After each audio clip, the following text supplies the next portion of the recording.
Salut à tous et bienvenue pour un nouvel épisode des Superphysique Podcast. Je suis Rudy et je suis en compagnie de Fabrice. Nous sommes les fondateurs du site superphysique.org consacré à la musculation sans dopage que nous avons créé en 2009 et sur lequel vous pouvez retrouver des milliers d'articles, des vidéos et des podcasts afin de vous éviter de faire les mêmes erreurs que nous et d'éviter de perdre du temps. De manière plus personnelle, nous avons chacun nos propres sites. Pour Fabrice, c'est musculation-alter.fr sur lequel vous pouvez retrouver des articles sur l'entraînement à domicile ainsi que son livre du même nom. Pour moi-même, c'est sur rudykoya.com sur lequel je propose du coaching à distance depuis 2006, de véritables suivis, mais également des formations en fonction de votre morpho-anatomie, des livres comme le guide de la prise de masse naturelle et le guide de la sèche naturelle que je vous envoie personnellement chaque semaine de manière dédicacée, ou encore la formation Superphysique sur méthodesp.rudykoya.com pour les plus passionnés d'entre vous. Enfin, vous pouvez retrouver sur le site Superphysique notre marque de compléments alimentaires destinée à améliorer votre santé et dont une bonne partie est bio, et notre application SP Training disponible sur tous les stores afin de vous permettre de savoir quoi faire à chaque séance. Enfin, vous êtes les bienvenus au Superphysique Gym et à la Villa Superphysique à proximité d'Annecy, mais pour ce faire, il faudra me contacter avec le lien directement dans la description. Allez, c'est parti. Salut Fabrice, t'as la forme ou quoi? Salut Rudy, oui, ça va à peu près. À peu près, c'est quoi cette histoire? Eh ben, je vais te raconter. Alors Rudy, figure-toi que ça fait 1 an que je m'étais pété le dos. En fait, c'était à peu près mi-octobre. J'avais été opéré début novembre, donc on va fêter les 1 an d'anniversaire des problèmes que j'ai eu au dos, puis après au genou, puis après mes histoires de vertige. Putain, mais t'as beaucoup Et d'anniversaires, toi. euh, la bonne nouvelle, c'est que j'en vois le bout, Rudy. J'en vois le Non. bout. Ouais. Et en fait, un des médecins du sport que j'avais consulté, je sais plus, en mars ou avril, je finis par perdre le compte. Il m'avait dit non, après une blessure au dos, c'est pas 6 mois, faut compter 1 an pour se remettre. Et finalement, je vais être dans ce timing-là, en fait, parce que petit à petit, tout est en train de se régler. Je peux faire de plus en plus de choses, donc ça va bien mieux. Et alors, pour l'anecdote, ce qui a beaucoup contribué à améliorer mon dos ces derniers temps, je l'ai peut-être dit la dernière fois, c'est le VTT. Le fait de monter des côtes en étant recroquevillé sur le vélo, tu sais, d'avoir le dos tout courbé pendant un effort. La brasse, parce que du coup, j'ai le dos en hyperextension quand je nage. Et puis là, je me suis remis à faire du rameur. Alors au début, j'avais commencé un tout petit peu pour pas me niquer, donc je faisais que 100 coups de rame. Et puis petit à petit, j'ai augmenté. Du coup, ça m'a donné un petit peu confiance dans la force que j'avais dans le bas du dos. Plus des exercices de mobilité que je refais avant chaque séance et tout ça. Et petit à petit, là, le dos, il est pas mal. Je pense que j'ai la mobilité d'une personne normale. Donc, c'est pas mal. Ne me dis Je suis pas que tu content. arrondis le dos quand tu t'assois. Si, ça m'arrive d'arrondir le dos quand je m'assieds. Ça y est, Je putain, mais fais incroyable. toutes les positions possibles. Ouais, non, franchement, c'est vraiment le vélo qui m'a décoincé un petit peu. Ça m'a détendu d'avoir le dos recroquevillé, mais sans penser au fait que je le recroqueville, tu vois, parce que j'étais dans l'effort de faire du vélo. Et c'est pareil avec la nage, tu vois, quand je suis en hyperextension avec la brasse, surtout que des fois il y a des vagues, alors tu vois, t'es obligé de faire une grosse hyperextension. Comme je suis en train de nager, tu vois, je suis pas en train de me dire merde, tu fais une hyperextension. Alors que quand tu fais les exos de kiné, t'es tellement focalisé sur l'exo, voilà, que des fois tu te crispes, c'est pas naturel et tout ça. Et puis la vérité, c'est que quand tu fais des exercices comme ça de mobilité, mettons que tu fasses 3 fois 10, t'as fait 30 reps. Alors que si tu vas nager 30 minutes, le mouvement d'hyperextension, tu l'as fait des centaines de fois en fait. Donc non, ça s'est bien amélioré. En gros, le secret, c'était le mouvement, quoi. C'était de bouger. C'est ça que tu veux Ouais, le dire. secret c'était le mouvement et finalement aller chez le kiné, ça a plutôt retardé le truc. Et d'ailleurs le médecin du sport, il me l'avait dit, il m'a dit mais n'allez pas chez le kiné, faites du vélo, faites de la natation. Puis en fait il avait raison, fallait pas aller s'emmerder chez les Voilà, kinés bon puis médecin du sport. avoir un effet nocebo, tout le tralala, faire des exercices qui ne me convenaient pas forcément, qu'on générait d'autres problèmes. Voilà. Le syndrome fémoro-patellaire, pour si tu te souviens. Donc là, c'est bon. Là, ça me le fait plus du tout. Là, ça fait un moment que je l'ai pas eu. Je descends des pentes, je monte des côtes. Avec le rameur, tu sais, t'as les genoux qui sont complètement fléchis, tout ça, et j'ai plus rien. Et ça, c'est le VTT qui m'a guéri. Définitivement de ce truc-là. Et enfin, les vertiges, là, c'est ce que j'avais dit, où j'étais nauséeux quand je faisais de l'ordi. Et à force d'aller marcher, je sais pas, dans la pénombre, j'ai l'impression que ça a dû guérir un truc parce qu'à nouveau, maintenant, je peux faire de l'ordi autant que je veux. Non, mais Donc, attends, ça se trouve de marcher. T'es en super forme, Ouais. là. C'est quoi cette histoire? Mais je suis pas mal, c'est revenu. Tu sais, il me reste qu'une galère maintenant. C'est C'est des quoi? espèces de douleurs que j'ai Ah derrière oui. les genoux, là. Et ça, c'est le truc que j'ai chopé chez un des kinés, qui a bien du mal à partir. Mais bon, à la limite, ça me gêne pas pour mes activités. Donc, c'est un peu douloureux, mais ça va. Tant que je peux bouger, c'est pas. Je finis par m'habituer. Je me dis, J'ai ça une va idée, peut-être finir Fabrice. par partir. J'ai une idée, j'ai une idée pour toi, pour tester si t'es vraiment guéri. Je te conseille de faire du squat. Genre, tu mets 5 kilos, Ouais. 10 séries de 10, puis tu vois si ça va, quoi. Non, mais évidemment, j'avais pas pensé à ça, ce serait idiot, mais je m'étais dit, effectivement, pourquoi pas refaire un peu de squat gobelet et tout ça, puis après, je me suis dit, oh, qu'est-ce que tu vas t'emmerder avec ça, ça sert à rien. Mais bref. Et du coup, là, j'ai un bon petit pool d'activités. Donc, je peux faire la natation, la nage en eau libre, je peux faire la natation à la piscine, le VTT, le vélo d'appartement, le rameur, des exercices de mobilité, voilà, marcher dans le lac, marcher.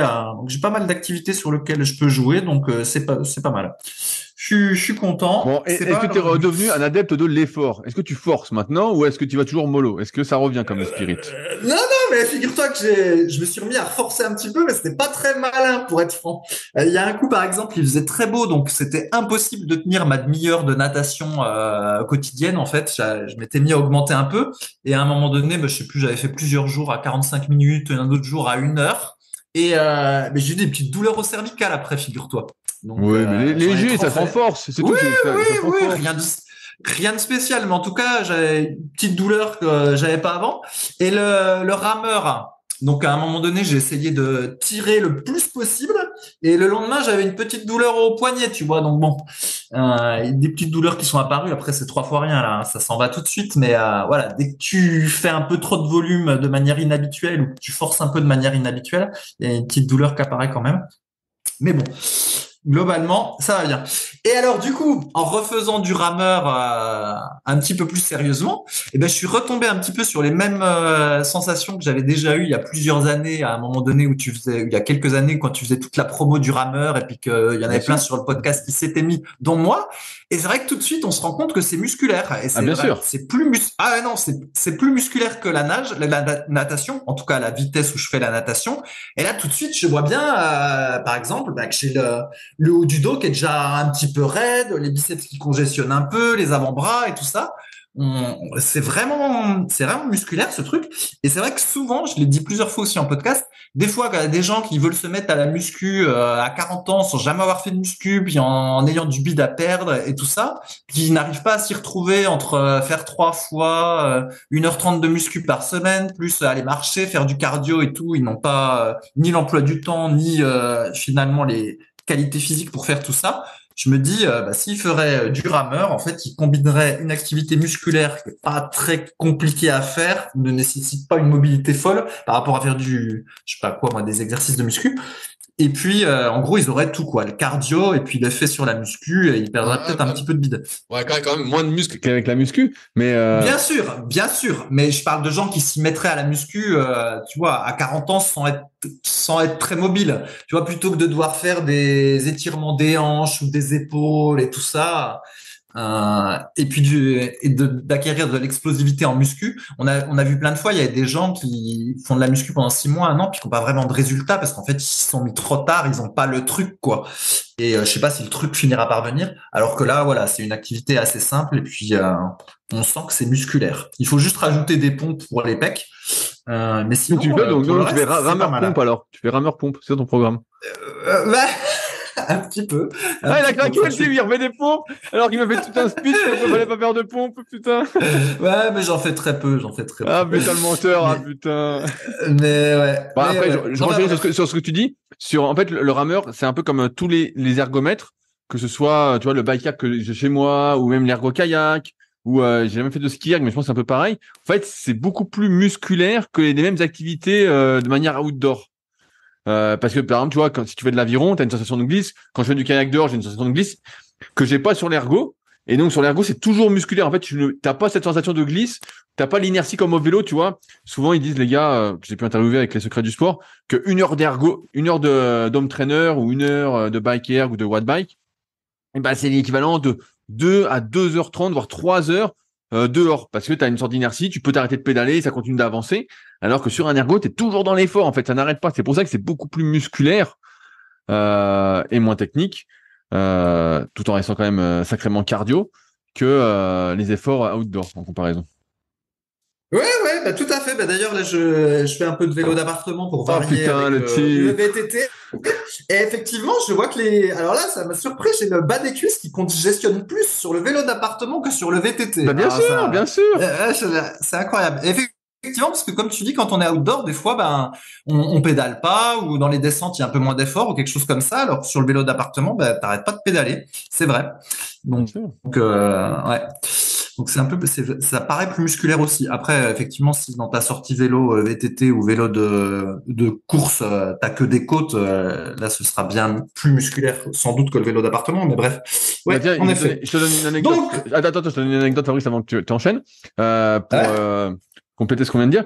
Cette semaine, j'ai eu une fille de l'équipe de France de ski qui est venue avec son préparateur physique à ma salle, le Super Physique Gym, donc sur Annecy.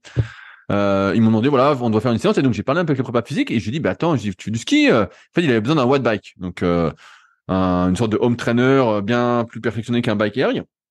Et donc, je dis, ouais, bah, y a pas de souci, vous pouvez venir faire une séance. Et je dis, mais comment ça fait que vous faites, tu la mets sur watt bike et tout, alors que c'est du ski? Je lui dis, ça ressemble pas trop, tout ça. Et il me dit, justement, pour développer les qualités musculaires, et notamment sa résistance, sa capacité à résister, on va dire, à continuer à mouliner, à performer, à s'exprimer avec des lactates, et ben on n'a rien trouvé de mieux que de développer cet aspect-là par le watt bike ou un bike ou un home trainer vélo, plutôt que par une activité plus spécifique en outdoor. Et donc tu vois, ça rejoint exactement ce qu'on disait. Le mec, donc après j'ai posé plein de questions qui m'intéressaient. Peut-être qu'on fera un podcast un coup avec lui.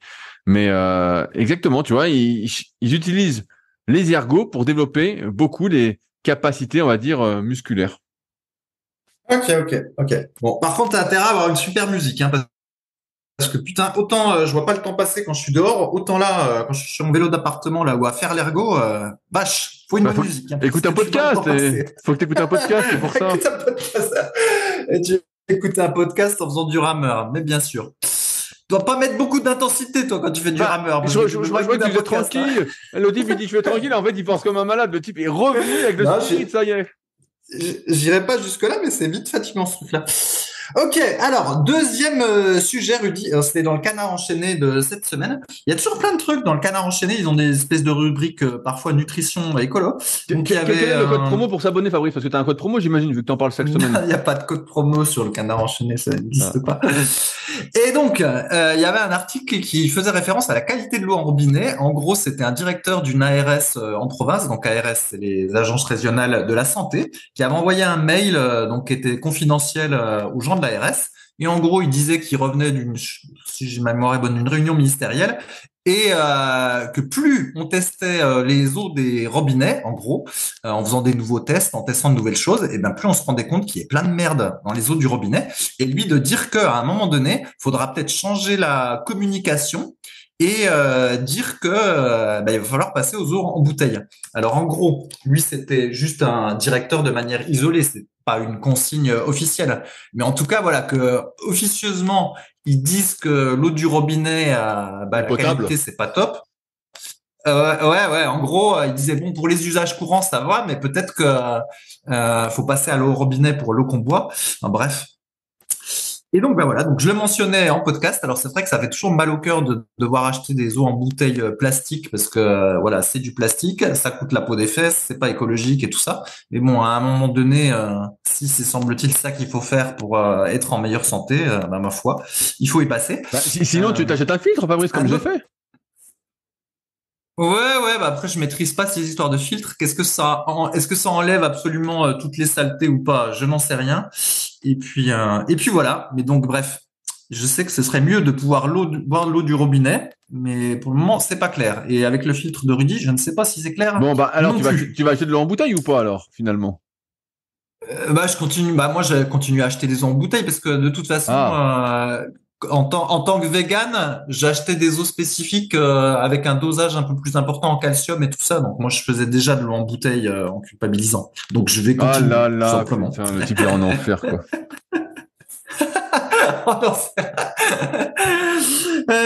Ça me fait penser à un truc. Alors, c'est pas forcément lié à la qualité de l'eau, mais c'est aussi quelque chose que j'entends régulièrement. Apparemment, les gens ont de plus en plus de mal à faire des enfants. Il faut passer de plus en plus par des aides. Alors, de la FIV ou de je sais pas quoi. Ah, tu veux proposer ton aide, Fabrice, c'est ça? Tout des techniques. C'est exactement ça. Non, non, non, non, c'est pas ça. Mais en gros, pour la faire courte, de ce que j'entends, hein, mes petites antennes avec les échos à droite à gauche, c'est que le sperme des hommes, maintenant, il est vide. Il y a rien dedans. Et semble-t-il à cause C'est de l'eau. ce qu'on appelle des perturbateurs c'est ça. Semble-t-il à cause de ce qu'on appelle les perturbateurs endocriniens. Donc c'est un terme générique qui recense en gros toutes les merdes qu'on avale avec la pollution et puis qui perturbe les choses. Et du coup voilà. En gros. Ah donc qu'est-ce qu'on fait? C'est quoi la de solution, moins en Fabrice, moins alors? apte à je sais pas. En fait, faut essayer de limiter le contact avec la pollution, mais je sais même pas si c'est possible en fait. Hein. Sinon, tu rentres dans un processus où il faut te faire aider pour avoir un gosse. Et il y en a, Mais comment il y a tu te plein fais de aider? gens Est-ce sont que dans tu ce t'es cas-là, renseigné semble-t-il. sur ces procédures d'aide, Fabrice? Comment ça fonctionne? Oh, oh non, moi je suis pas concerné. Je préfère ne pas me renseigner ni imaginer ce qu'il faut faire. Non mais rigole pas, Rudy, parce que c'est pas drôle. Non, mais je sais, mais j'y arrive Tout parce le monde que... cette affaire-là. Non, non. Ouais, Bien sûr, bien ouais, sûr. on sait. Je sais pourquoi tu me fais la blague. Maintenant c'est assez triste en fait pour ceux qui essayent puis qui n'y arrivent pas. Bref. Donc, est-ce que c'est lié à la qualité de l'eau? Peut-être que Ah l'eau bah c'est sûr que ça rentre en compte. Hein. Moi, j'avais vu que dans l'eau, justement, l'eau du robinet, il y avait de plus en plus justement de traces de pilules, donc de traces d'hormones féminines, même à microdose. Et donc ça s'accumule en plus de traces de médicaments. En fait, tout est archi pollué. Hein. Moi, un coup, j'étais à la mairie parce que quand je postais les livres, une fois par semaine, et un coup, je sais plus, j'avais pas été pendant 10 jours, et j'arrive à la mairie et je vois un gros écriteau. Merci de ne plus boire l'eau si vous êtes dans telle rue, telle rue, telle rue, telle rue, car elle est contaminée, nanana.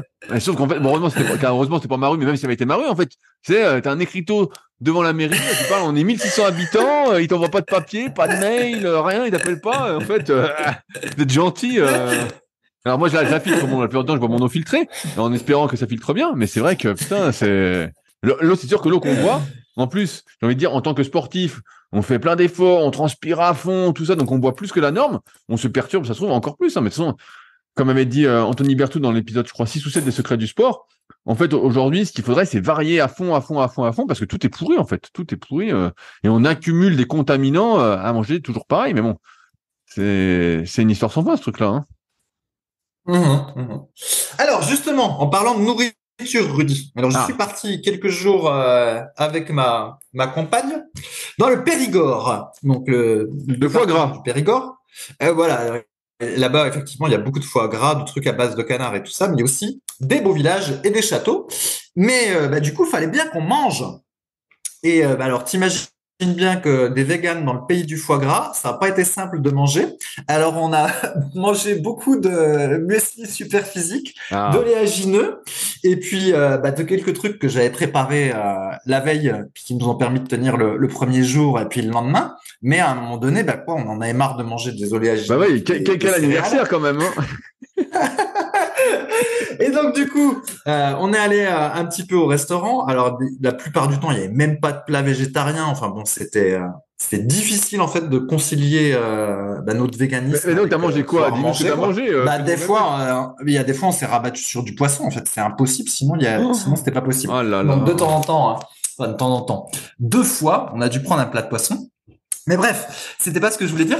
Ce que je voulais dire, c'est qu'en fait, j'étais horrifié par le prix dans les restaurants, mais c'était juste la folie. Alors, Mais en attends, gros, mais je te t'as dis, été dans des étoilés ou quoi? Des gastronomiques? non, non, non, dans des restos normales. Et justement, donc en gros, une entrée, c'est entre 7 et 10 euros. Ah, mais c'est Un pas très cher. dessert, c'est Attends, à entre Annecy, 7 c'est et beaucoup plus 10 cher. euros. Attends, ouais, je sais. Et les plats, grosso modo, c'est autour de 25 balles. Alors certes, quand il y a un menu, t'en as pour moins cher que si tu prends les 3 plats là. Mais franchement, c'est super cher pour des restos tout à fait basiques. Et malgré tout, il y a plein de gens sur les terrasses. qui mangent, voilà, ils sont contents de manger puis de payer 100 balles à deux ou 150 balles de resto s'ils ont des enfants. Et à la limite, ça c'est pas le plus choquant. En fait, le plus choquant, c'est que c'est même pas très bon. Et c'est ça qui était terrible. Et quand tu vas sur les Google Avis, t'as des gens qui disent oh c'était délicieux, merci au chef, machin. Alors que les trois quarts du temps, les frites, c'est écrit frites fraîches, c'est même pas des frites maison. En Comment fait, tu c'est des sais? frites industrielles. Comment tu sais ça? T'en as mangé? Et ben bah oui, parce que des fois ils te putain! donnent des accompagnements. Et oui, parce qu'ils te filent des accompagnements. Avant dans le temps, tu avais des accompagnements de légumes Bah ou oui, de haricots verts. bah Maintenant, oui. les haricots verts c'est tellement cher qu'en fait qu'on te file des frites. Et c'est que des trucs industriels en fait. Il n'y a pas de frites fraîches. Alors quand des fois on n'a pas eu, quand on passait à côté des restos, je regardais. Tu peux voir à l'aspect les frites quelle tête elles ont. C'était de l'industriel. Et en fait, la nourriture était pas très bonne, quoi. Alors je me dis, bon sang, payer aussi cher pour de la nourriture aussi médiocre, Ouais. ça m'a un peu choqué.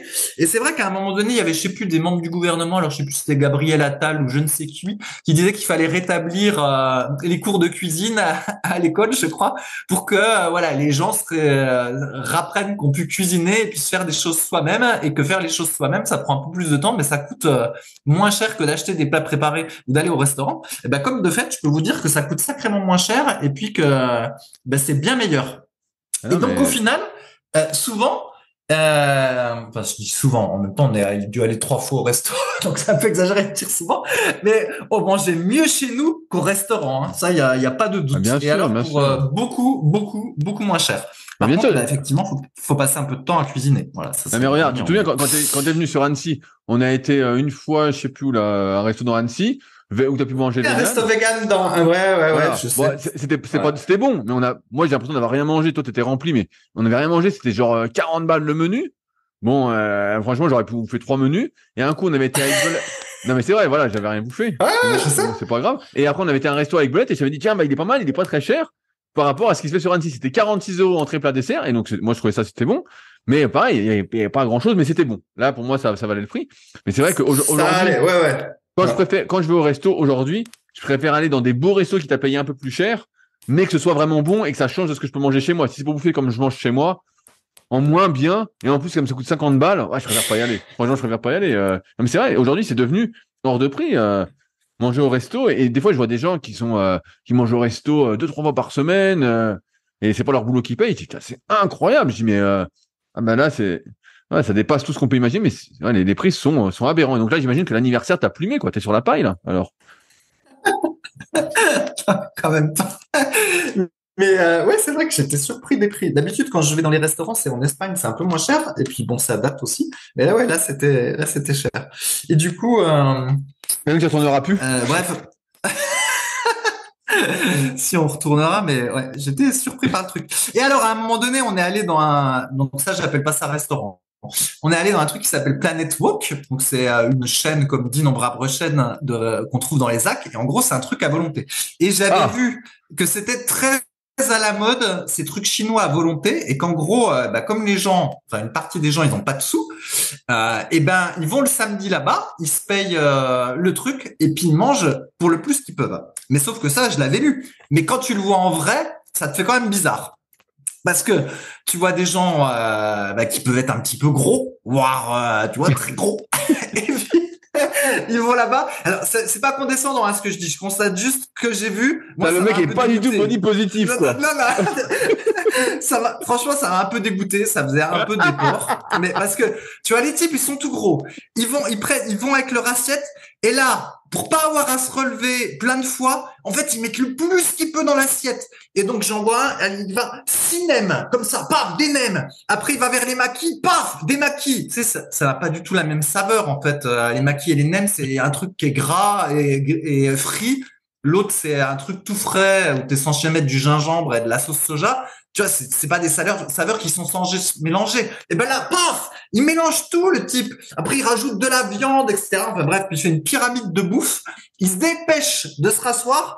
Et là, les gens, ils mangent le plus vite qu'il peut. Tu sais, t'as l'impression presque que c'est un peu le cerveau reptilien qui reprend le dessus, comme si il fallait manger le plus vite possible parce que quelqu'un d'autre allait te piquer ta gamelle, tu sais. Alors qu'en fait, dans cet endroit-là, ils sont toujours en train de remettre dans la partie buffet. Donc même si tu traînes un peu pour manger, ça va pas être vide parce qu'ils remettent toujours. D'ailleurs, je me demande bien où ça finit une fois qu'ils ferment à la soirée. C'est très bien où ça finit. Je sais pas.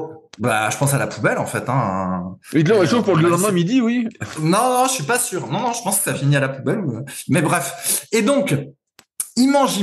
Quand ils sont en couple, si jamais il y en a un qui a fini son assiette, il attend pas que l'autre ait fini pour aller se resservir. Oh là là, malheureux. Non, il va vite se resservir. Et puis il se refait une pile de bouffe dans son assiette. Ah, franchement, c'était un peu écœurant, quoi. Jamais je retourne dans ce machin-là. Alors moi, je prenais mes petits champignons cuits, et tout ça. Ah, bref, c'était. Bah oui, parce qu'au moins tu pouvais avoir des légumes dans ce machin-là. Mais ouais, non, c'était. C'est des légumes perturbateurs. C'est pas bon. Mais après, effectivement, je comprenais pourquoi les gens y allaient, parce que pour 22 balles, il y avait plein de choses. Hein. T'avais voilà du saumon, des huîtres, un machin wok et tout ça. Mais bref, il y a une attitude, je trouve, quand tu vas dans ce machin-là. Puis là, même nous, quand on allait dans le chinois à volonté dans les années 2000, après notre séance à Lille de Puteaux, je pense qu'on était plus propre dans la manière dont on mangeait. Ah, mais on mangeait quand même le plus possible. Franchement, on dévalisait le truc et des fois on était dégoûtés. On disait, il reste plus ça, merde, comment on fait? Ouais, c'est vrai. Alors je me suis dit, est-ce que vraiment on ressemblait à ce que j'ai vu, la dernière fois? C'est possible. Je sais pas. Ouais, non, mais c'était pas ragoûtant en fait de voir tous ces gens s'empiffrer, parce que c'est ça en fait. Hein, ils s'empiffraient le plus possible. Ça avait un côté un peu écœurant, surtout quand ils étaient déjà un peu gros, quoi. Ouais. Après, tu sais, nous, pareil, quand on faisait les tournois super physiques avec le club, bah, des fois on était 50 ou 60, c'était dur de trouver des endroits où nous accueillir. Et donc on avait un truc à côté de la salle, qui est pas très loin, genre à 5 km, pareil, qui faisait à volonté. Mais t'avais des gens qui mangeaient à fond, hein, franchement. Ouais, je suis d'accord, mais tu peux aller te resservir, je sais pas, tu vas te resservir 5 ou 6 fois. T'es pas obligé de faire des pyramides de bouffe à chaque fois, voire même sûr. Quand ta pyramide te plaît plus. J'ai vu des gens qui s'étaient servi une pyramide, puis finalement leur pyramide, il n'arrivait pas à finir. Eh ben ils ont mis une autre assiette sur la table qui servait entre guillemets de poubelle. Ils ont vidé leur truc dans l'assiette poubelle, puis ils sont partis se resservir d'autres choses. Et en fait, la bouffe qu'ils avaient mis dans l'assiette poubelle, c'est de la bouffe normale en fait, tu vois, c'était des maquis ou des nems qu'ils n'avaient pas mangé. Ah, c'était écœurant. Mais c'est normal parce que Fabrice, quand t'es rempli de salé, tu peux encore manger du sucré. Tu sais que c'est bien technique. Donc toi, ils ont pas fini, ils sont remplis de la salée. Après, ils vont prendre de la glace parce que les boules de glace sont à volonté, Fabrice. Donc là, tu mélanges tout, fraise, vanille, choco. Je sais pas ce qu'il y a comme parfum, mais tu mélanges tout, quoi. Et tu fais une pile de boules de glace. Et alors, figure-toi que les boissons non alcoolisées sont à volonté aussi. Alors, du coup, tu peux aller te chercher du coca des tas de fois et tout. Enfin bon. Bref. Une usine à gros ce truc-là. Et le pire, c'est qu'il y en a partout de ces machins-là. Partout. Bien sûr. Enfin. Mais après, effectivement, quand tu vas dans les restos classiques et que tu vois que t'en as vite pour 40 balles, forcément, là, t'en as pour 20 balles. C'est sûr que ça semble, enfin, c'est pas que ça semble, c'est la bonne affaire. Donc voilà, c'était pour la partie restaurant. Mais moi, je retourne à mes pains faits maison, mes pizzas vegan faits maison et tutti quanti, mon cher Rudy. Alors, mon autre sujet, à moins que tu veuilles dire quelque chose, Rudy. Non, vas-y. Alors, l'autre sujet, à un moment donné, on avait parlé de ChatGPT pour ceux qui se souviennent, et puis on lui avait posé des questions en live où on avait dit quel est le meilleur exercice pour les biceps, ChatGPT, réponds-nous et tout ça. Et bon, il disait quand même pas mal de bêtises. Et il y a le truc qui s'appelle Bard, c'est grosso modo l'équivalent de ChatGPT, mais en version Google. Alors, de ce que j'ai compris, les réponses sont un peu moins créatives, mais grosso modo, c'est le même esprit. Et donc, je l'ai testé un petit peu, et c'est pas mal. Donc, on peut faire des choses un peu génériques. Par exemple, quelle est l'évolution de la population à Annecy? Fais-moi un tableau. Et puis là, le système va vous donner un tableau avec les années et la population. Mais on peut aussi s'en servir pour l'entraînement ou d'ailleurs pour l'alimentation aussi. On peut lui dire fais-moi une recette végane de dessert avec du sucre, de la farine et de la vanille. Hop, et il vous fait une recette. Mais pour l'entraînement, on peut s'en servir. Et donc, je lui ai demandé quelle était la fréquence cardiaque pour la zone 2 quand on a 44 ans, tu vois. Et il m'a répondu, alors selon la formule d'Astrand, votre fréquence cardiaque maximum est de 220 moins 44 égale 176 battements par minute. La zone 2 d'entraînement est comprise entre 65 et 75% de la fréquence cardiaque max, soit entre 114 et 132 battements par minute. Et après, bon, il y a encore toutes des explications que je vais pas lire.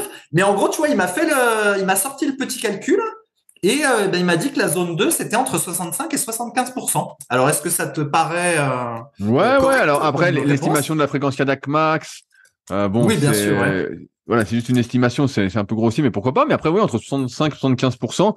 Après, il faudrait tester, mais en gros, c'est des moyennes sur lesquelles on arrive. Mais oui, c'est assez correct. Là, on peut pas dire que, ouais, Voilà. Et si donc, tu lui te mets m'a donné à la 120 réponse. pulsations, voilà, grosso modo, t'y es, quoi. Hein.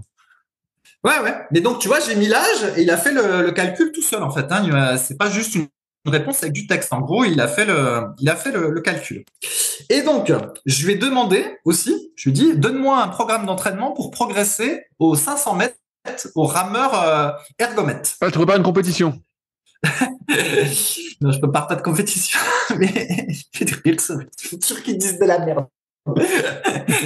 D'ailleurs, toi, c'est vrai qu'à un moment donné, tu avais fait une compète et après, tu n'as plus fait. Non. Tu t'es dit, je préfère l'outdoor. Mais à un moment donné, tu t'en avais beaucoup parlé et puis maintenant, tu fais plus.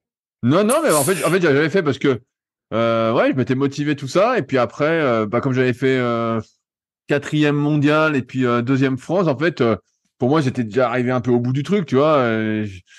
J'avais pas assez faim pour me dire, allez, il faut que je gagne 2/10 pour être premier. C'était pas, et en même temps, c'était pas une activité. J'étais content d'en faire, mais c'était pas un truc transcendant pour moi, quoi. C'était pas le truc où je me disais, ah, vite, je veux que ça se ma séance de rameur.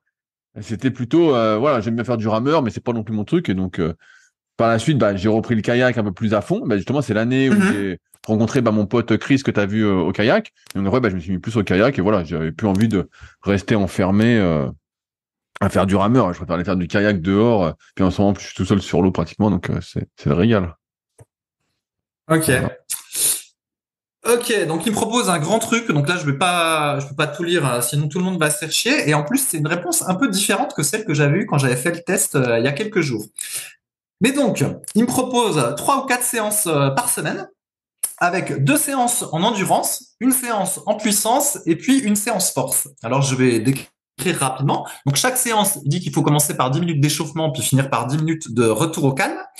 Les séances endurance, eh bien, il dit qu'il faut faire 30 minutes de rameur avec une fréquence de cardiaque modérée. La séance puissance, tu es censé faire 5 fois 500 mètres avec 3 minutes de pause. Et puis la séance force, tu es censé faire 10 séries de 20 tirages au rameur le plus fort possible, avec pareil quelques minutes de pause entre les deux. Et donc, ce qui surprend dans ce programme proposé, c'est que finalement, tu fais qu'une séance où tu vas faire des 500 mètres et au final, t'en fais que 5.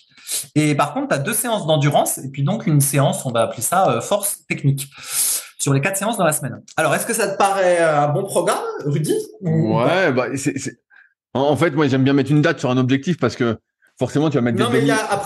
oui, oui, je suis d'accord, mais il te dit, c'est un programme sur 8 semaines, voilà, Ah, enfin, il y voilà, a un peu il plus t'a fait un truc. d'infos que j'ai données. Ouais. Ok. Ouais, deux séances basse intensité, ça me paraît correct. 5 fois 500, en gros, c'est du seuil, quoi. Tu vas faire une séance de seuil, et puis donc c'est une séance en zone 4, et puis tu vas faire une séance en zone 5 ou 6. Ouais, c'est assez plausible, hein. C'est pas le meilleur des programmes, mais si tu débutes, ça va te faire progresser, c'est sûr. Ouais, ouais. C'est assez plausible.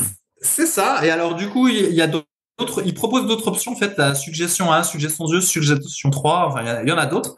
Et à chaque fois, ça reprend un peu la même chose. Et ce qui est intéressant, si tu dis que c'est un bon programme, c'est ce qu'on voit, c'est qu'au final, l'effort sur lequel on veut progresser, c'est le 500 mètres. Donc, on aurait pu imaginer qu'il nous fasse faire des 500 mètres des tas de fois dans la semaine.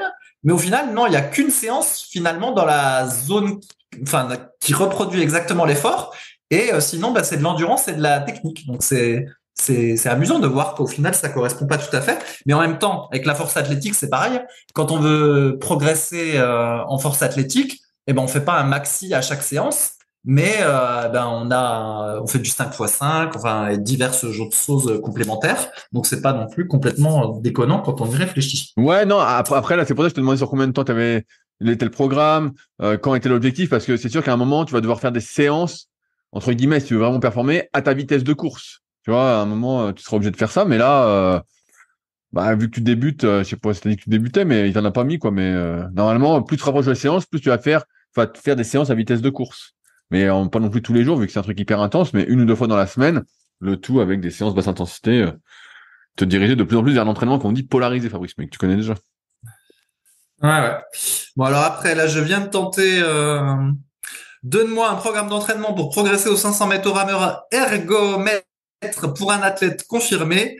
Mais, et oui, cette fois-ci, il me propose 4 à 6 séances par semaine. Mais grosso modo, c'est la même chose. Tu as toujours une séance puissance, endurance, technique. Mais c'est un peu plus... il y a un peu plus de fréquence. Non, mais c'est bon. Dommage, je peux pas tout lire. C'est pas si mal. Et puis, on te propose des explications, des variantes et tout ça. Donc, assez impressionnant, ce truc. Et du coup, ma théorie, c'est que dans le futur, on n'ira plus du tout. D'ailleurs, c'est déjà fait, je pense, pour plein de gens. Ils iront plus du tout voir des sites internet et ils feront que du chat GPT ou de l'intelligence artificielle et puis des applis smartphone. Et en fait, le web va mourir. En fait, il n'y aura plus besoin d'aller sur le web. C'est comme ça que je vois la chose. Tu parleras à ton téléphone et ton téléphone te répondra avec une petite voix. Mais exactement. Et voilà, un peu comme le film R. Je sais pas si tu l'as déjà vu, H-E-R. Je pourrais pas pour ceux qui l'ont pas vu, ils pourront aller le voir. Mais c'est un peu comme ça, tu parles à ton téléphone et il te répond, il te dit ce que tu veux entendre, entre guillemets. Tu vois là. Alors après, tu dis ça, alors je me suis remis à écrire des articles sur rudicoya.com. J'en ai déjà écrit 2 en 3 jours. Et j'ai prévu d'en réécrire un demain aussi. Donc Fabrice, j'ai prévu d'en écrire tout le mois de novembre. Alors bon, tu veux me décourager en fait. Non, mais c'est bien parce que comme ça, Bard pourra aspirer tes articles et puis il s'en servira après pour générer du contenu intéressant. Mais est-ce que Bard va me payer à la fin parce que bon, ce sera, il faut le rémunérer quand même. Elle va me voler. Il va me payer. Elle va me voler. Il va te voler. Et comment j'irai au restaurant? Comme c'est de l'intelligence artificielle, c'est pas du vol en fait, c'est la modernité. Et tu sais que là ils vont sortir des voitures, je crois que c'est la marque Citroën, où en gros ça ressemble un peu à K2000. Ils vont interfacer ils vont mettre le chat GPT dans l'ordinateur de la voiture et en gros tu pourras lui parler.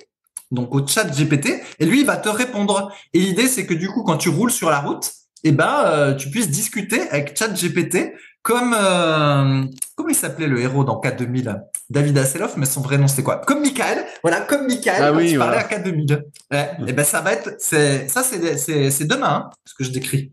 C'est qu'en gros, c'est du chat GPT mais en version orale, il sera dans ta bagnole. Ils vont tester ça. Ouais, moi, je suis pas convaincu. J'ai encore jamais utilisé l'intelligence artificielle, du moins tous ces nouveaux outils. Ben voilà, c'est pour ça que t'es pas convaincu, t'as rien utilisé. Ben oui, mais parce que moi en fait, j'aime bien aller chercher de l'information par moi-même.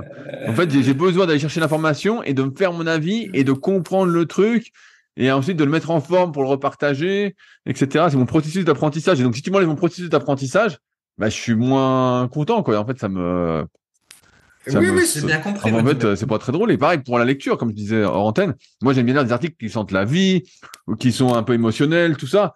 Si c'est une réponse très rationnelle, bon, bah, j'ai pas envie de lire. C'est comme un bon bouquin. Un bon bouquin, c'est quelqu'un qui écrit comme il parle pour moi. Et si t'es pas comme ça, le bouquin est barbant, quoi. C'est comme une formation, c'est formel ou informel. Si elle est trop formelle, t'as pas envie de la suivre, quoi. Tu dis, putain, c'est chiant. Bah là, pour l'instant, l'intelligence artificielle, c'est un peu ça pour moi. C'est très rationnel, très barbant. Et ça me fait pas, ça me donne pas trop envie, quoi. Je vois.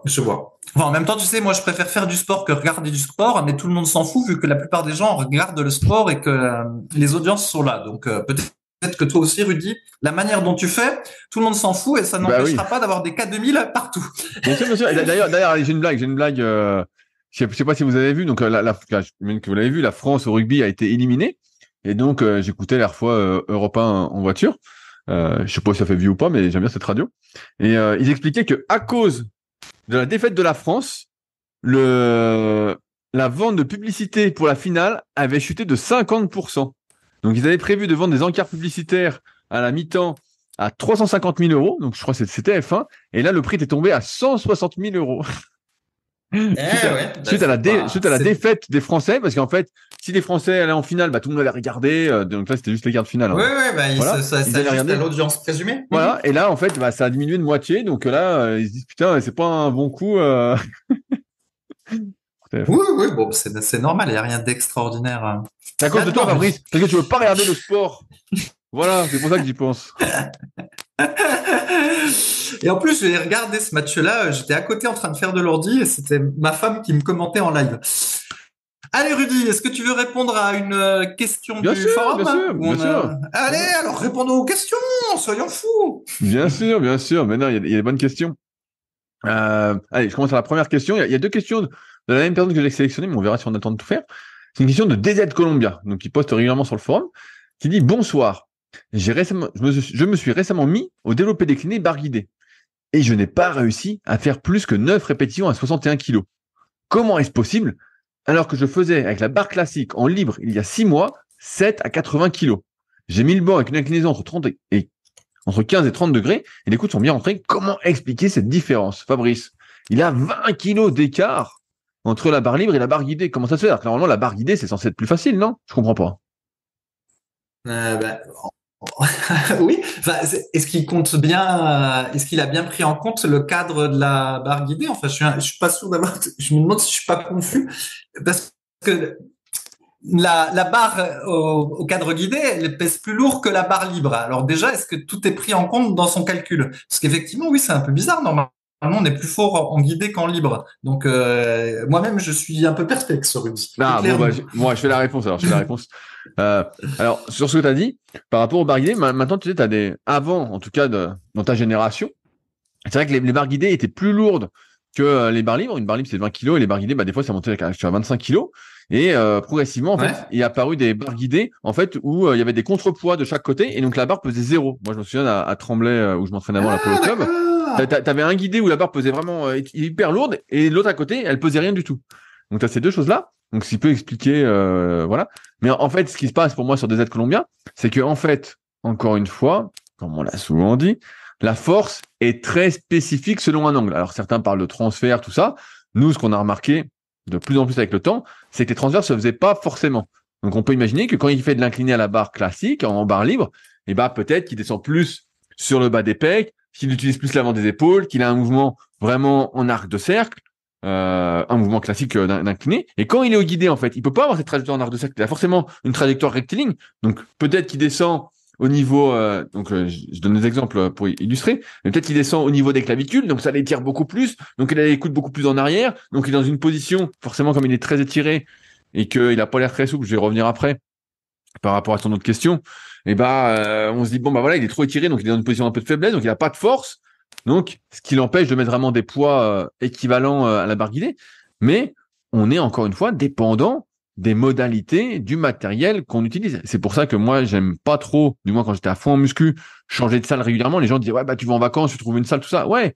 Mais en fait, même quand tu changes de salle, si t'es pas le même matériel, tu perds un peu tes repères et tu mets pas les mêmes poids et donc tu recommences une progression parce que nous, on est plutôt adepte des cycles de progression.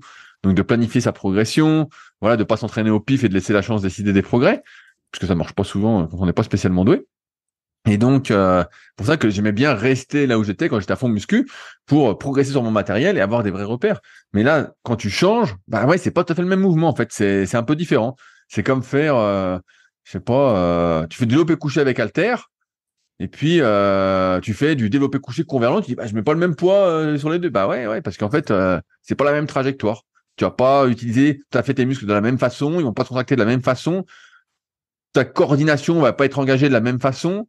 Donc ça va impliquer des performances différentes et c'est pour ça que c'est difficile de comparer, même si en apparence ça semblait être le même exercice, deux exercices différents de par leur trajectoire.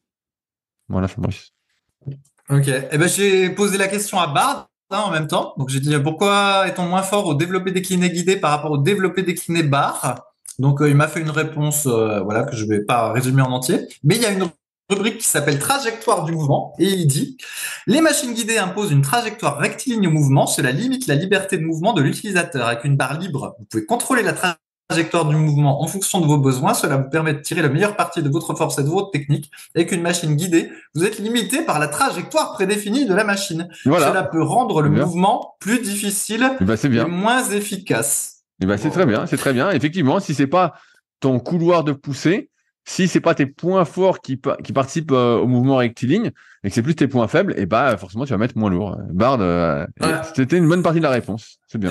Ouais, alors après, il a une autre explication. Là, je suis moins convaincu, mais je te la suite. Donc, lui, il dit engagement des muscles. Donc, il dit les machines guidées peuvent réduire l'engagement des muscles stabilisateurs. Ouais, mais ça, on s'en Cela fout. est dû au fait que les machines guidées prennent en charge une partie du poids de l'utilisateur et de la charge. Ok. Avec une barre libre, vous devez utiliser vos muscles stabilisateurs pour maintenir l'équilibre et contrôler le mouvement. Cela engage plus de muscles et peut entraîner une augmentation de la force. Avec une Non. machine guidée, vos muscles stabilisateurs sont moins sollicités. Cela peut entraîner une perte de force. Alors là, c'est un peu bizarre. Non, là, c'est pas bon, Ouais, justement. ouais, là, c'est pas bon. Parce que pour démontrer le plus de force possible, il faut être le plus stable possible, créer le plus de stabilité possible. Et c'est pourquoi, normalement, sur les machines, on met beaucoup plus lourd, si la trajectoire nous convient, encore une fois. On met normalement plus lourd parce que il n'y a pas toute cette déperdition d'énergie à devoir stabiliser, coordonner nos muscles, à gérer une sorte d'équilibre. Donc, non, ouais, la barre, pas bon. Dis-lui que Superphysique a dit que c'était pas bon. Ouais, il y a un autre argument qui est foireux. Et allez, je le cite et après, je vais arrêter de lire là-dessus. Donc, il dit la charge maximale est plus faible. Les machines guidées ont des limites de charge maximale plus faibles que les barres libres. Cela signifie que vous ne pouvez pas soulever autant de poids avec une machine guidée. Donc, en fait, son argument, c'est de dire que tu es moins fort au développé décliné guidé parce qu'en fait, tu peux pas mettre autant de poids au développé guidé qu'au développé barre parce que t'as pas assez de place pour mettre les disques. Et donc, du coup, c'est pour ça que t'es moins fort. C'est très bizarre comme argument. On voit la logique derrière, mais ça colle pas avec la question, là, pour le coup. Donc, au final, il avait qu'un argument sur les trois qu'il donnait qui était juste. Donc, ça va, Rudy, tu n'es pas encore remplaçable par Bard. Je pense que l'expertise et surtout l'expérience ne s'achètent pas et tu peux pas la mimer. Donc, je pense que moi, je suis sauvé pour longtemps vu l'expérience que j'ai accumulée depuis presque 20 ans. Mais tous ceux qui débutent maintenant et qui veulent construire leur connaissance, je pense que eux, malheureusement, sont pas encore irremplaçables, quoi. C'est le secret du marketing, c'est être irremplaçable. Je pense que pour l'instant, ça va. Ouais. Pour les trucs très très factuels, c'est bien, mais effectivement, là, on a vu une limite dans cette question. Alors, est-ce qu'on en fait une autre, Rudy? Ah, bien sûr, on a le temps. Qu'est-ce que tu... Ah oui, on a largement le temps. Donc, pareil, c'est une question, toujours pareil, de DZ Colombia que je voulais prendre. Donc, je vais te l'envoyer. Deux fois le même. Oui, parce que c'est une question qui est importante. Qui est importante, je pense, qui est courante. Ouais, mais attends, je t'envoie le lien en même temps qu'on discute. Donc, DZ Colombia, il se demande si il doit faire un régime, en fait. Ça fait 2 ans qu'il a commencé la musculation. Donc, il a pris je sais pas combien de kilos, mais a priori, il a pris un gros paquet. Il fait 1m82 pour 85 kilos. Voici ses performances. Pour 85 kilos, donc il est 1m82, il fait 7 répétitions à 110 au décliné barre. Il fait 7 à 100 au tirage vertical, donc pour le dos, comme des tractions mais à la poulie. Il fait des élévations latérales sur banc, 12 répétitions à 14 kg, 7 répétitions à 35 kg de l'Est et de la presse à 240 kg en série de 7. Donc il fait des séries très courtes. On voit qu'il fait vraiment du très court. On est loin de ce qu'on peut préconiser en termes de temps sous tension durant les séries. Je rappelle qu'on a fait un podcast et ce podcast a 6 ans maintenant, parce que je l'ai mis dans un article aujourd'hui, les 3 facteurs de l'hypertrophie musculaire. Et donc, il est toujours d'actualité, mais il a 6 ans. Le temps passe tellement vite. Où, en fait, on explique que il faut une durée, on va dire, moyenne de vos séries, entre 30 et 60 secondes, pour maximiser les gains musculaires. Ça sert à rien de mettre trop lourd et de faire des séries qui durent 15 ou 20 secondes, parce qu'en fait, ça dure pas assez longtemps pour que l'effort soit essentiellement musculaire. Bref, donc là, il fait des séries qui sont un peu courtes. Concernant ses calories, il tourne entre 2900 et 3100 par jour, donc 3000, avec environ 4000 pas par jour. Donc, c'est pas beaucoup. Donc, en fait, on peut pas dire qu'il se dépense beaucoup grâce à la muscu. Et donc, il nous donne ses mensurations. 39 de tour de bras, tour de nombril 94, tour de taille 86, tour d'épaule 135, donc il est très large, tour de poitrine 11, et il nous met des petites vidéos où il pose. Fabrice, est-ce que tu as pu cliquer sur les vidéos? Ben non, parce que ça va nous niquer la connexion. Ah. Mais tu vas nous dire de toute façon les gens n'ont pas les vidéos, donc tu vas devoir décrire pour eux comme pour moi. Après là, je trouve que tous les chiffres qui ont été donnés, ils sont relativement cohérents pour une fois. Donc le type, on a 1m82, 85 kg, donc on devine il est les perfs, t'as pas cité, il fait 10 à 42 kg au curl bar, au magic triceps, il fait 7 à 43, je crois que tu l'as pas dit.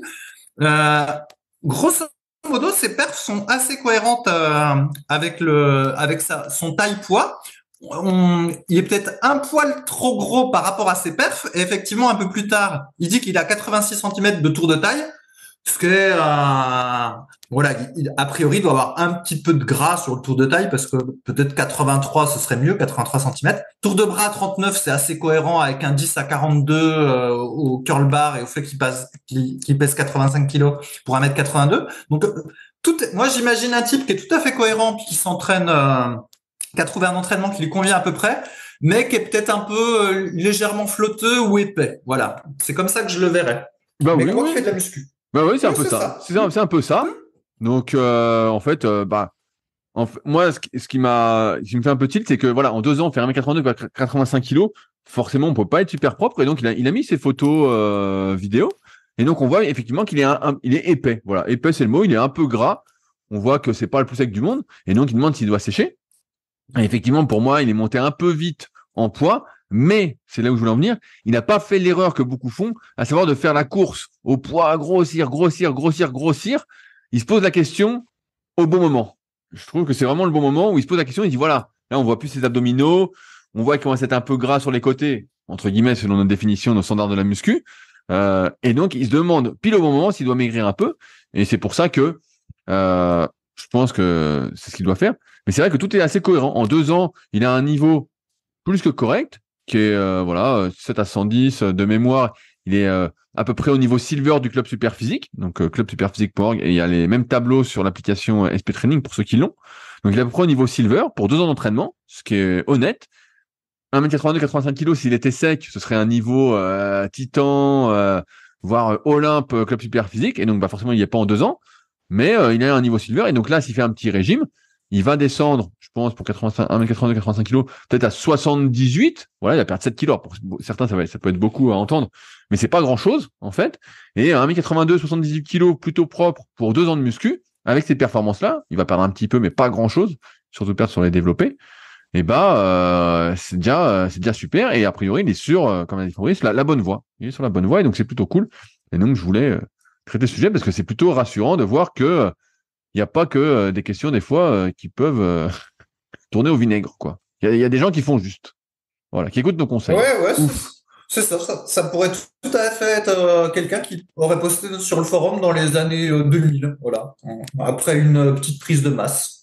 C'était assez cohérent. Ouais. Alors, Fabrice, une autre question. Est-ce que tu es prêt? Ouais. Allez, c'est la dernière, c'est promis. Après, je te laisse, c'est promis. Je sais que tu vas aller au resto, que tu as réservé pour 20h30. T'as envie de bouffer tes frites surgelées, je sais plus quoi, là. C'est ça. Avec ton dessert surgelé. Écoute, fais-toi, tu te feras plaisir bientôt. Allez. Tu sais, quand je suis revenu chez moi, la première chose qu'on a fait, c'est manger des courgettes.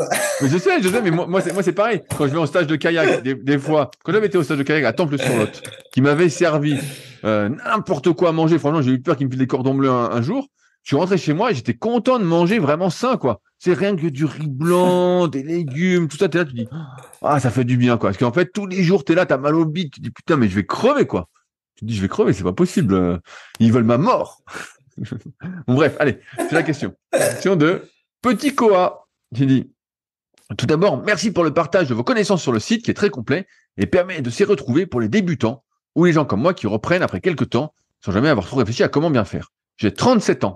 Je fais 66 kilos pour 1m70. J'ai un travail globalement sédentaire, même si je marche un peu. J'ai été sportif pendant l'adolescence, puis je n'ai trop rien fait pendant 15 ans. J'ai gardé une routine de faire une cinquantaine de pompes tous les matins pendant cette période off, mais en dehors de cela, je n'ai pas trop repris le sport. Mais j'ai toujours gardé en tête des principes de vie, du style toujours prendre l'escalier plutôt que l'ascenseur. Il y a un an, voyant la quarantaine approcher, je me suis dit qu'il était sérieusement temps de me remettre en forme. Je n'ai jamais été en surpoids et j'ai une émotion globalement saine, mais j'avais le sentiment qu'il fallait faire mieux que cela, notamment sur le plan cardiovasculaire. Si en plus ça permet de gagner en force, en endurance, en morale et en esthétique, banco. Alors, comme j'ai toujours apprécié la musculation et comme j'avais déjà du matériel, je m'y suis remis. J'ai malheureusement des contraintes de temps importantes. Je pars vers 8h du matin et rentre rarement avant 20h le soir. Si on y rajoute la vie de famille, cela laisse peu de temps pour s'entraîner. Donc plutôt que de ne rien faire, je me suis adapté à cette contrainte et je fais une séance full body tous les dimanches matins, qui me prend en gros 2h30 en comptant l'échauffement.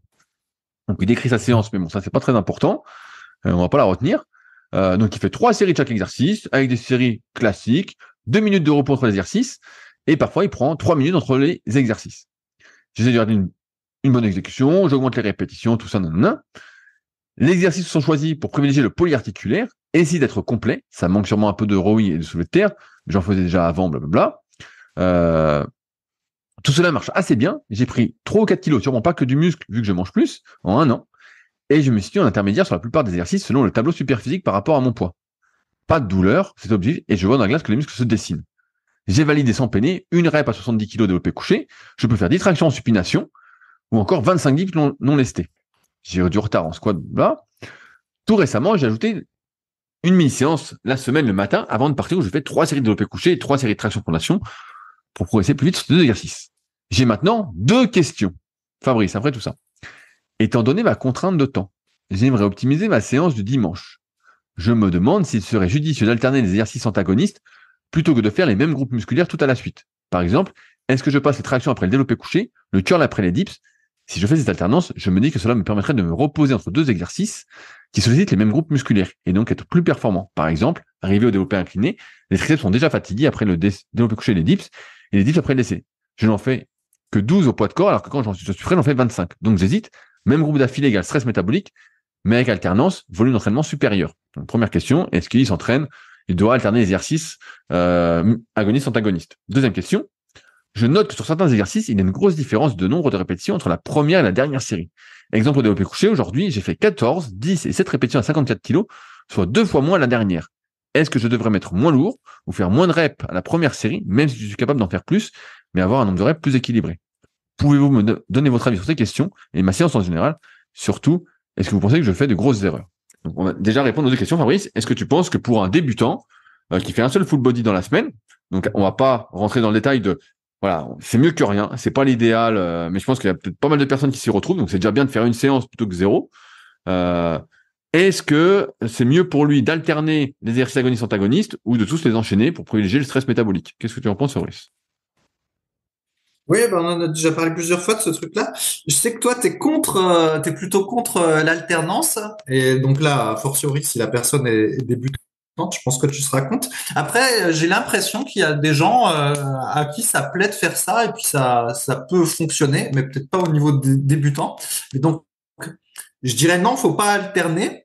Mais alterner antagoniste-agoniste, ça peut marcher chez certaines personnes au niveau intermédiaire. Il y en a et avancé. Il y en a chez qui ça plaît. Mais dans son cas, je recommanderais pas. Voilà, tout Ok, simplement. alors je renchéris là-dessus avant la deuxième question. Euh, vu les charges qu'il utilise pour l'instant, et si effectivement ça le crame trop, et ce qui est normal quand on est débutant, s'il fait 3 exercices de développé, donc je me remets sa séance devant les yeux, sa séance qui est développé couché barre, dips, développé incliné haltère, développé militaire haltère, curl incliné, traction pronation et squat arrière, donc il fait surtout l'avant du corps, hein. C'est pas mal comme séance. Mais je pense qu'il peut faire mieux comme séance. N'hésite pas à regarder les programmes sur le site pour avoir une séance un peu mieux, on va dire, mieux équilibrée. Là, c'est sûr que bah, quand tu arrives, tu es débutant, donc tu pas trop de résistance, tu t'entraînes qu'une fois par semaine, donc tu pas un gros niveau, enchaîner 4 exercices de développé, c'est pas l'idéal. Moi, c'est ce que j'appelle, je crois que j'en parle dans le tome 3 de la méthode Superphysique, la perte tolérable, entre guillemets, quelle est ton efficacité nerveuse, quelle est ta résistance nerveuse, et clairement, il y a personne, même à un niveau confirmé, qui peut enchaîner 4 exercices de développé et y performer dessus. Donc moi, mon conseil, plutôt que ce soit agoniste-antagoniste, là, ce serait de choisir seulement 2 exercices de développé, de rajouter, là, tu fais des tractions en pronation, en plus, tu les fais après le curl incliné, bah, donc les faire juste après. Donc, traction pronation, ils mettent un exercice de rowing, voilà. Plutôt que de mettre du développé militaire, on peut imaginer que tu fasses de l'oiseau de l'action latérale. Après, curl incliné, triceps, tu peux choisir de les faire ou pas en plus. Puis squat arrière, bon, bah, voilà, tu fais ça chez toi, mais peut-être du squat gaulé pour commencer ou une variante de fente. Ce sera moins dangereux. Mais là, le vrai problème, c'est que tu enchaînes 4 exercices de développé. Et donc, forcément, tu peux pas, c'est trop de volume, même pour un pratiquant intermédiaire confirmé, qui plus est, avec des séries où, on va y revenir juste après, tu forces un peu trop à chaque série, et où ta récupération entre les séries est forcément courte parce que tu as que 2 heures ou 2h30 pour t'entraîner. Je dis que, et cela une fois par semaine. Donc, tu es obligé de tout condenser pour aller vite, et donc avec des temps de récupération courts, en forçant autant, c'est encore pire pour enchaîner les 4 exercices de développer. Donc, je pense que c'est plus une refonte globale de ton programme que tu dois faire plutôt que d'alterner agoniste-antagoniste, parce que de toute façon, t'as que 2 exercices, t'as que des tractions pronation, voilà, qui sont l'inverse de développé militaire haltère. Et après, il faudrait que tu fasses des exercices de rowing. Mais ouais, c'est plus le programme en lui-même, je pense, le problème que d'alterner agoniste-antagoniste. Ma première réponse. Ouais, alors après, et je voudrais quand même dire, même si tu as dit qu'il fallait pas le dire, que c'est quand même un petit peu tout pourri, quoi, de faire un seul full body dans la semaine et puis qui dure des heures comme ça, et qu'il a bien de la chance de pas se blesser et d'avoir réussi à apprendre la technique des mouvements. Alors peut-être que c'est, comme il disait, s'il était sportif dans le temps ou quelque chose comme ça, parce que pour moi, c'est un coup de bol, hein. La plupart des gens qui feraient ça, à mon avis, non seulement ils progresseraient pas, mais en plus, ils auraient mal partout. Après, ce qu'ils sauvent aussi, peut-être, c'est finalement les espèces de petits exercices au poids de corps qu'il fait dans la semaine. Au final, ça fait, on va dire, une séance barre haltère le dimanche et puis le poids de corps qui entretient, mobilise un peu les muscles du haut du corps dans la semaine. Mais si jamais il était complètement sédentaire dans la semaine et puis qu'il faisait que un full body barre et haltère le dimanche, là, je pense que ce serait vraiment horrible comme programme. Ce serait le truc pour se niquer et prendre du gras. Parce que du coup, tu aurais l'impression que comme tu fais de la muscu, faut que tu manges plus. Alors qu'au final, tu fais qu'une séance qui serait pas très efficace. Et puis, bah, ça se trouve, tu finirais un peu comme avec la routine de consolidation de Mike Menzer, où tu prends du poids, mais surtout beaucoup de gras. Donc là, je dirais qu'il a quand même un gros coup de pot. Et qu'il a raison de faire des petits exercices au poids de corps dans la semaine parce qu'ils sont pas négligeables pour que ça fonctionne son truc. Ah, mais Voilà. c'est sûr que c'est pas l'idéal. Après, je pense aussi ce qu'il sauve, c'est qu'il est pas très fort. Voilà, il dit qu'il fait une répétition à 70 au développé couché. Et voilà, il fait ses séries à 50 kilos au développé couché. Après, il fait des séries de 12 au dips. Voilà, quand tu fais 66 kilos, c'est pas très lourd. Donc, c'est ça aussi qu'il sauve. Et tu as parlé de l'alimentation. Et voilà, il a dit qu'il mangeait plus, qu'il a pris 3-4 kilos. Moi, je me méfierais parce que si avec une seule séance par semaine, tu prends 3-4 kilos, bah, c'est sûr que c'est pas du muscle, surtout à 37 ans, en t'entraînant une fois par Mais il semaine. le dit, hein, il le dit, il y a un peu de gras dedans. La question, c'est combien il y en a, quoi.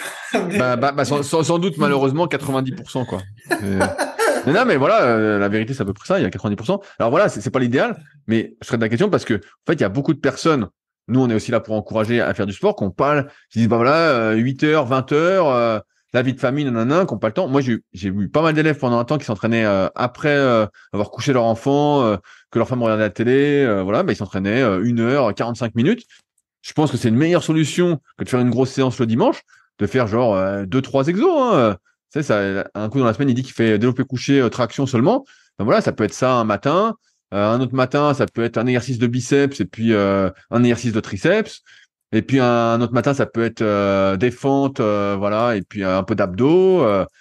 Moi, je serais plus pour faire plein de petites séances dans la semaine, pour être actif un peu tous les jours, plutôt qu'une grosse séance. Si vraiment on manque de temps, donc soit le matin, soit le soir. Voilà. Après, je sais pas comment c'est le midi, s'il n'y a pas une petite pause pour faire un petit peu.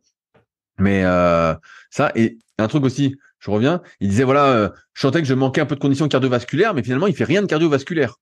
Donc, voilà, ça, c'est un peu surprenant, mais bon, en même temps, la muscu, c'est cool. Mais pour l'aspect cardiovasculaire, là, c'est sûr que ça fait rien du tout. Ça fait rien du tout. Et donc, deuxième question, Fabrice. Est-ce que donc là, il a fait 14, 17 répétitions à 54 kilos, soit 2 fois moins derrière. Est-ce que je devrais mettre moins lourd ou faire moins de répétitions à la première série, même si je suis capable d'en faire plus et avoir un nombre de répétitions plus équilibré? Sachant que voilà, bah, il stagne depuis un moment, a priori, sur ses exercices. Donc, est-ce que c'est une bonne stratégie ou finalement, il faut faire autrement? Je te laisse te répéter, Fabrice, avec plaisir. Je laisse te répéter. Mais oui, ça, on l'a déjà dit des tas de fois, mais en même temps, là, ça me dérange pas d'être pédagogique parce qu'on est tous passés par cette phase-là. Pour la faire très simple, il faut en garder un peu sous le pied lors des premières séries, enfin, lors de la première série puis les suivantes. Il faut mieux essayer de faire pas nécessairement le même nombre de répétitions, mais en gros, de pas cramer son système nerveux, si on peut dire, à chaque série et d'être de moins en moins fort à chaque série. Il faut en garder sous le pied. Et puis, en plus, rajouter notre technique des cycles de progression à chaque séance pour éviter, pareil, d'être à son maximum à chaque fois. Et donc, pour ceux qui se souviennent, j'avais dit qu'une des techniques que j'aimais bien, moi, c'était d'augmenter petit à petit au fil des séances les répétitions ou la charge à partir de la dernière série. Donc, je rappelle ce que je proposais. Plutôt que de faire, par exemple, 10 à 40, 10 à 40, 10 à 40, et à la fois d'après de faire 11 à 40, 10 à 40, 10 à 40, et ben l'idée, et la fois d'après de faire, par exemple, 12 à 40 10 à 40, 10 à 40 par exemple, et ben l'idée c'est qu'on augmente d'abord la dernière série. Et donc du coup, ça donne première séance 10 à 40, 10 à 40, 10 à 40, et la séance d'après, on essaye de faire 10 à 40, 10 à 40, 10 à 41 par exemple, ou alors 11 à 40, ça dépend des exercices. Il y a des fois c'est mieux d'augmenter la charge, il y a des fois c'est mieux d'augmenter le nombre de reps, et à la fois suivante, on fera 10 à 40, 11 à 40 et 11 à 40. Et en gros, quand on augmente par la fin, soit les kilos, soit les reps, et en plus dans une logique de cycle de progression, eh ben on évite d'être dans la logique de je me crame à la première série parce que je suis super motivé puis je veux faire une perf et tout ça. Et donc j'avais remarqué que ça mentalement c'était plus facile à gérer d'augmenter par la fin. Voilà ce que j'avais dit. Ouais, non, Mais mais donc, c'est oui, sûr, c'est sûr que c'est une bonne hein, c'est stratégie. ça. Ouais, non, mais c'est une bonne stratégie. Ouais, sinon on est tous ouais. Sinon, on est tous un peu foufou. On se dit ah voilà, la dernière fois j'avais fait ça. Cette semaine, il faut que je fasse mieux. Et forcément, c'est sur la première série qu'on a envie de faire le mieux, vu que c'est la première et c'est celle où on est frais. Donc, si on a une chance de battre entre guillemets un record, c'est sur la première série. Mais quand on essaye de battre les records à chaque fois, bah au final, on se grille nerveusement. Le volume et le tonnage au niveau de la séance, c'est pas bon. Et donc finalement, c'est pour ça que j'en suis arrivé. Enfin, j'en suis. On avait tous arrivé à la conclusion qu'au final, il faut en garder sous le pied. Et voilà. Ouais, non, mais c'est vrai que nous, on est plutôt adeptes, en fait, de faire le même nombre de répétitions à chaque série parce qu'en fait, on voit l'entraînement, une séance comme faisant partie d'un tout plus global, d'un programme d'entraînement. D'ailleurs, Antoine, tu serais un bon client pour l'application SP Training. N'hésite pas à la télécharger et à l'essayer parce qu'elle va te dire quoi faire à chaque séance pour t'aider à progresser. Plutôt que d'y aller à fond à chaque fois. Et puis, moi, je pense que quand tu fais la moitié des reps à ta dernière série, la dernière série, elle sert pas à grand chose, quoi. À part à te crever encore plus, elle t'aide pas à progresser. C'est pour ça qu'il faut vraiment voir une bonne séance, un bon programme, comme l'assemblage, la continuité de plusieurs séances où tu vas pouvoir monter. Le but, c'est pas de se cramer. Le but, c'est de progresser. Même si on est amoureux de l'effort, on a envie de forcer tout ça. Il y a forcer et trop forcer. Contrairement à la croyance populaire qu'on avait, nous aussi, qu'on a débuté, ça aide pas à progresser plus vite, ça fait progresser moins vite. Donc, c'est pour ça que là, tu as plus intérêt à faire 3 x 10 à 54, puis après 3 x 10 à 55, et donc à adopter aussi, comme l'a dit Fabrice, une stratégie un peu différente en fonction des exercices. Ça, pareil, j'en parle dans je sais plus quel article sur le site, donc sur les répétitions. Combien de répétitions faut-il faire? Je pense que j'en parle, ou combien d'exercices faut-il faire? Bref, je te laisse chercher sur le site vu que tu as l'air d'être un bon lecteur. Tu trouveras sans doute ton bonheur. Il y en a tellement à lire. Mais ouais, mieux voilà, adopter cette stratégie-là, comme ça, tes séries sont plus efficaces. Et en plus, comme c'est plus facile sur les premières séries, tu peux te concentrer sur la technique. T'es pas là à essayer de forcer plus à dégrader ta technique. Tu peux vraiment être dans l'utilisation de tes muscles et non pas produire un effort plus nerveux à essayer d'aller le plus vite possible parce qu'il faut en faire absolument une de plus. Donc c'est pour ça qu'on est plutôt adepte, du faire le même nombre de répétitions sur les séries et la très grosse progressivité. Voilà. Exactement. Et pour ceux qui aiment les chiffres, on peut aussi s'amuser à calculer le tonnage. Et souvent, moi, ce que j'ai constaté, c'est que le tonnage était plus élevé quand on en gardait un petit peu sur le pied. Donc, par exemple, plutôt que de faire la première série à fond, de faire 13 reps, après 10 reps, après 8, puis après 5, après, on calcule le tonnage en faisant donc 13 fois la charge, donc 13 fois 50 par exemple, plus 10 fois 50. Plus, utilise Bart, Fabrice, utilise Bart, tu vas y arriver plus facilement. Bref, voilà, tu calcules le tonnage comme ça. Et quand on calcule le tonnage en ayant fait des répétitions constantes et en ayant réussi par exemple 4 séries de 10 à 50, je me suis aperçu quand même que souvent le tonnage est plus élevé quand on en a gardé sous le pied que quand on s'est défoncé dès la première série puis qu'on a flingué son système nerveux. Après, c'est vrai que ça dépend aussi des gens, mais j'ai quand même remarqué que c'était mieux en gardant sous le pied. Après, je dis pas nécessairement non plus qu'il faut chercher le tonnage. Il y avait des méthodes d'entraînement comme ça où l'idée c'était de progresser en tonnage à chaque séance. Bien sûr. Et voilà, c'est pas nécessairement ce qu'on recommande, mais ça peut être un indicateur, voilà, de voir qu'au fur et à mesure du temps, on a son tonnage qu'augmente plutôt qu'être absolument fixé sur la première série et battre un record à chaque première série. Allez, sur ce, Fabrice, je vais te libérer. On espère que vous avez passé un bon moment encore une fois. Comme vous avez bien compris, Fabrice retrouve le spirit. Donc, on attend tous la suite de ses aventures dans 2 semaines. La semaine prochaine, ce sera avec June. Elle nous parlera sans doute de l'avancée de sa prise de masse et d'autres aventures. Et puis, sur ce, on se retrouve de toute façon la semaine prochaine pour un nouvel épisode et dans 2 semaines avec Fabrice. Allez, salut à tous. Salut! Si vous êtes encore là, c'est que vous avez sans doute passé un bon moment. Si vous avez des questions sur les sujets que nous avons abordés aujourd'hui ou que vous souhaitez nous en poser, ne vous privez pas, c'est avec plaisir dans la partie commentaires sur SoundCloud ou sur YouTube. Si vous avez des questions qui n'ont rien à voir avec les sujets abordés, par contre, cela se passe sur les forums Superphysique, qui sont les derniers forums de musculation du web et qui est également les premiers sur www.superphysique.org. Enfin, merci d'avance pour votre soutien, notamment à ceux qui laisseront des commentaires sur les applications de podcast, que ce soit Spotify ou Apple, avec évidemment la note de 5 étoiles sur 5. Je compte également sur vos partages sur les réseaux sociaux que je repartagerai avec plaisir. Sur ce, bon entraînement et à la semaine prochaine.